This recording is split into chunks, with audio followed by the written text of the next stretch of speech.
There is a quiet shift that happens before a man ever admits love. It doesn't arrive with flowers or declarations. It arrives as tension, as restlessness, as behavior that no longer follows logic, but emotion. You feel it before you understand it. Something in his presence tightens. His calm fractures. His certainty begins to wobble. And suddenly, losing you is no longer an abstract idea. It becomes emotionally unbearable. As Carl Jung said, what we resist not only persists, but grows in size. When a man is madly in love and feels you slipping away, his unconscious takes over. And the unconscious does not speak in words. It speaks in behavior. This is not romance as you were taught to recognize it. This is love under threat. Love colliding with fear, attachment, ego, and loss of control. And here is the truth most women were never taught. A man shows the depth of his feelings not when he feels safe, but when he feels he might lose access to you. Because love, in Jung's view, activates the shadow, the part of the psyche that fears abandonment, rejection, and insignificance. So if you've noticed him acting strangely, more intense, more reactive, more emotionally charged, this is not randomness. This is the psyche under pressure. Today, we begin with the first sign. Not the obvious one, the uncomfortable one. Sign 1. He becomes obsessively aware of your absence. When a man is losing a woman he is deeply attached to, her absence becomes louder than her presence ever was. He notices gaps where he didn't before. Delays. Silence. Your emotional distance registers in his nervous system like withdrawal. You haven't changed dramatically. You've simply stopped overextending. And suddenly, he can't settle. He checks his phone more often, replays conversations in his head, mentally revisits moments he once took for granted. This is not control. This is attachment anxiety awakening. Jung would describe this as projection. The fear inside him is projected onto you. He starts wondering where you are, who you're with, what you're feeling. Not because you provoked it, but because your emotional availability is no longer guaranteed. And here is the key detail women miss. If he didn't care deeply, your absence would feel like relief. But when he is madly in love, absence feels like loss of self. That is when obsession begins. Quiet, internal, consuming. This is only the beginning. In the next part, we will uncover the second sign. The moment when his behavior starts to contradict his words, and his shadow reveals what his pride is still trying to hide. The second sign is subtle, but once you see it, you can never unsee it. His words begin to contradict his behavior, not because he is lying, but because his conscious mind and his unconscious are no longer aligned. He may say he's fine, that nothing has changed, that he's just busy, but his actions tell a different story. He shows up unexpectedly, reappears after silence with no clear reason, finds excuses to stay connected, even meaningless ones. As Carl Jung observed, the unconscious is not influenced by logic, only by emotion. And when a man is madly in love, emotion overrides strategy. This is where men begin to unravel internally. He doesn't want to reveal vulnerability, yet his behavior exposes it anyway. He reacts faster than before, gets irritated by small shifts, becomes sensitive to changes in your tone, your timing, your availability. Why? Because consistency once gave him emotional safety, and now that safety is gone. In Jungian psychology, this is the ego losing control. His identity, confident, composed, unaffected, starts to fracture under the threat of losing you. And here is the key truth. Indifference creates distance, but inconsistency creates obsession. He starts watching more than speaking, observing more than engaging, trying to understand what he can no longer control. This is not manipulation. This is fear meeting attachment. And the more you stay grounded, calm, self-contained, emotionally sovereign, the louder his inner chaos becomes.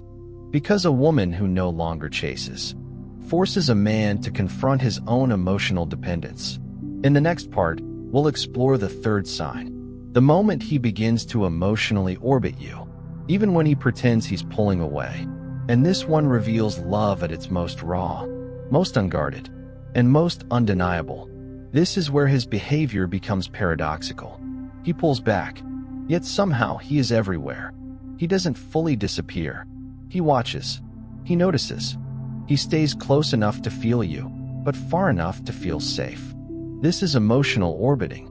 He reacts to your presence indirectly, views what you share, responds to small things that don't require vulnerability, finds subtle ways to remind you he exists without risking rejection. Carl Jung described this as the psyche hovering at the threshold of transformation. The ego resists change, while the unconscious pushes relentlessly toward connection. So he circles, not because he is unsure of you, but because he is terrified of how deeply he feels. A man who feels nothing walks away cleanly. A man who is madly in love cannot detach.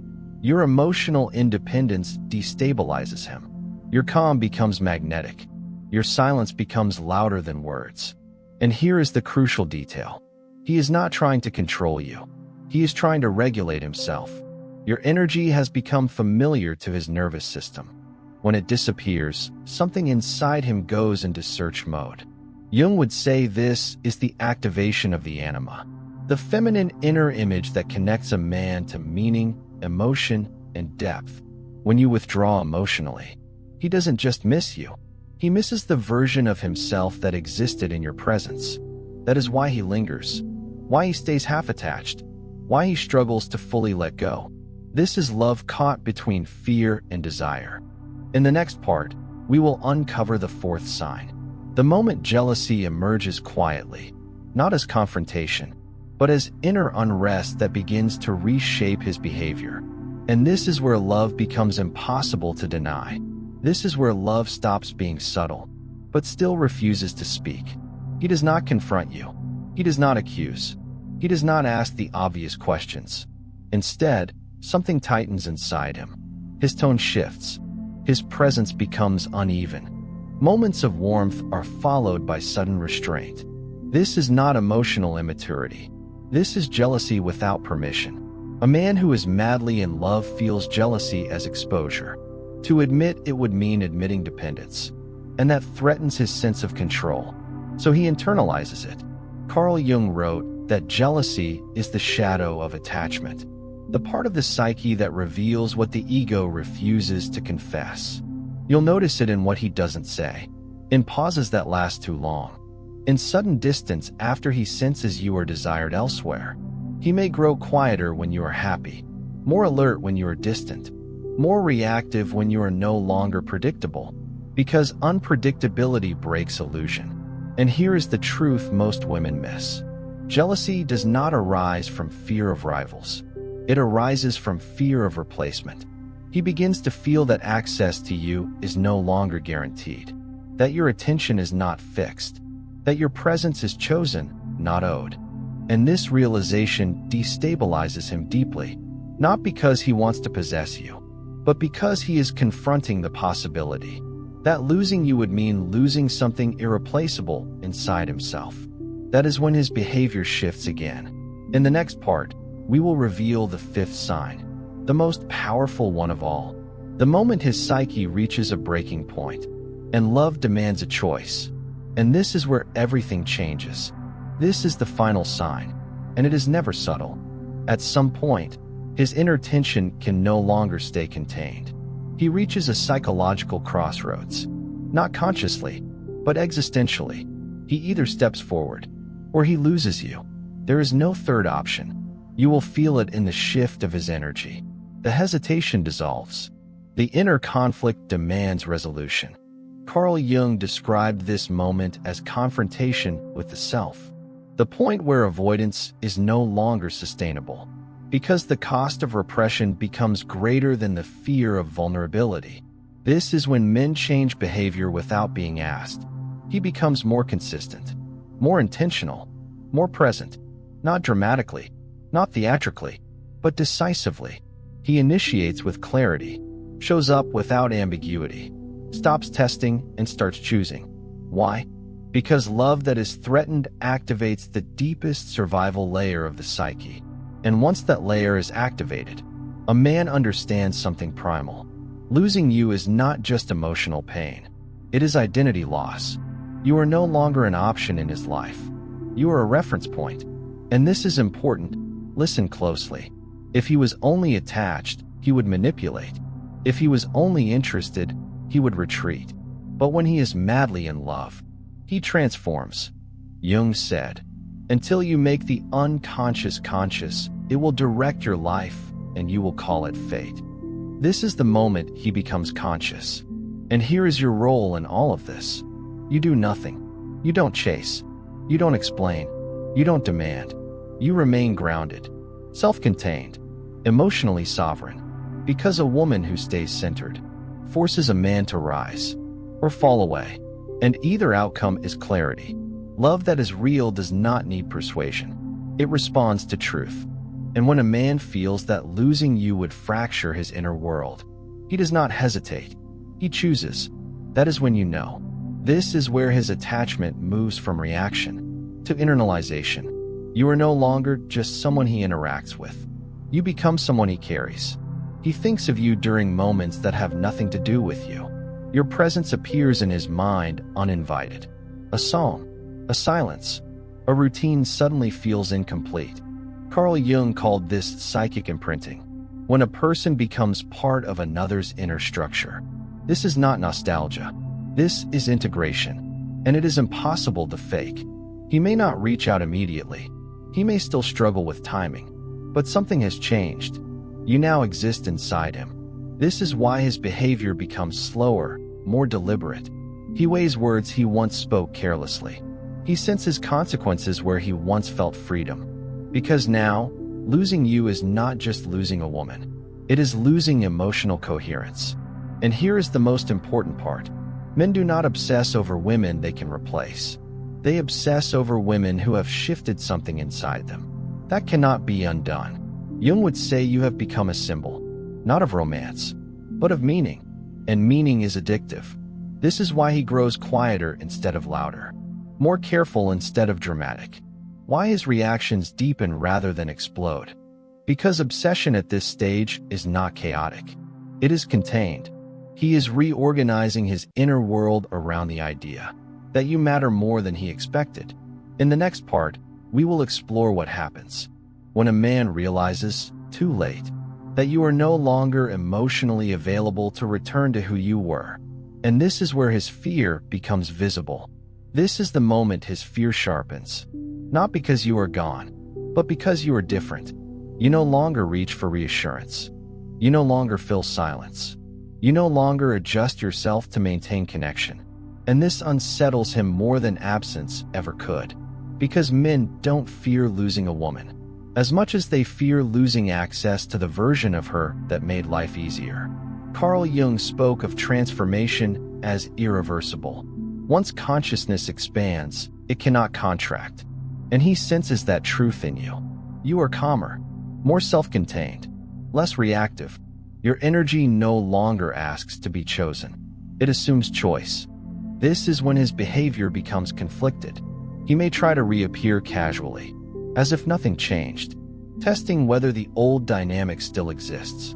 But when he realizes it doesn't, when your responses are warm yet boundaried, present yet not pursuing, something inside him panics. Because he understands now, if he loses you, he loses the possibility of who he could be with you. This is where obsession turns inward.